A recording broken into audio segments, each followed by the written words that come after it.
biasanya terjadi pada bulan Desember. Terjadi gejala anomali akibat meningkatnya suhu permukaan laut di atas rata-rata. Kondisi ini menyebabkan angin dari Samudra Pasifik mengalami pembelokan menuju daerah bertekanan minimum di pantai Peru yang mengakibatkan Indonesia mengalami musim kemarau berkepanjangan.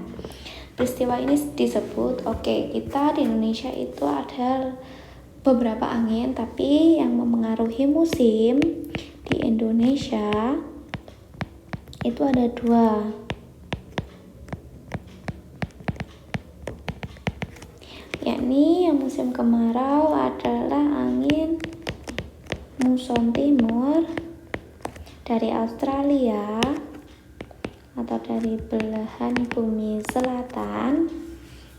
Kemudian yang penghujan adalah muson barat. Ini bukan belahan bumi selatan, tapi kita lebih spesifik saja. Ini dari Australia,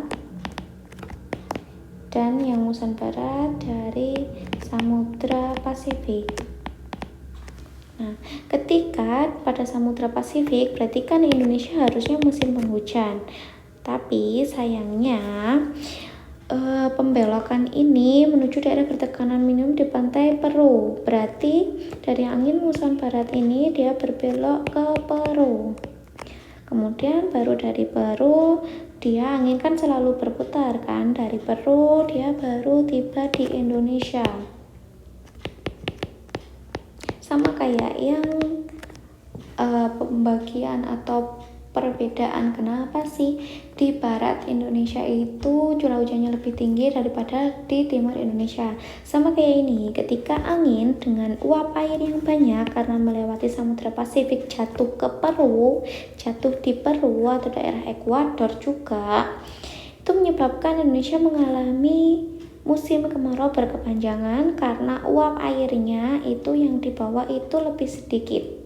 Soalnya uap air banyak sudah jatuh di Peru dan daerah Ekuador, sehingga Indonesia mengakibatkan Indonesia curah hujannya itu lebih minim. Hal ini dipengaruhi oleh El Nino. Di mana pada El Nino ini merupakan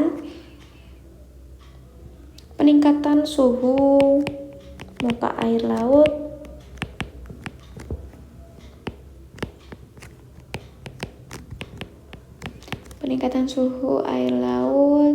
di sekitar Pasifik. Jadi yang biasanya suhu air laut itu adalah 25 derajat, maka dari El Nino itu dia menjadi 20 atau mungkin 32 derajat. Kan nggak mestinya kan di luar seperti biasanya. Itu yang disebut sebagai El Nino. Ini kebalikannya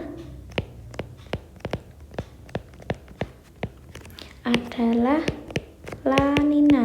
Kalau El Nino bisa menciptakan kekeringan, kalau La Nina itu bisa membuat curah hujan yang ada di daerah Indonesia itu lebih tinggi, sehingga bisa menyebabkan daerah-daerah yang daerah-daerah yang memiliki atau termasuk daerah dataran rendah dengan tutupan lahannya bukan vegetasi, itu bisa menciptakan banjir.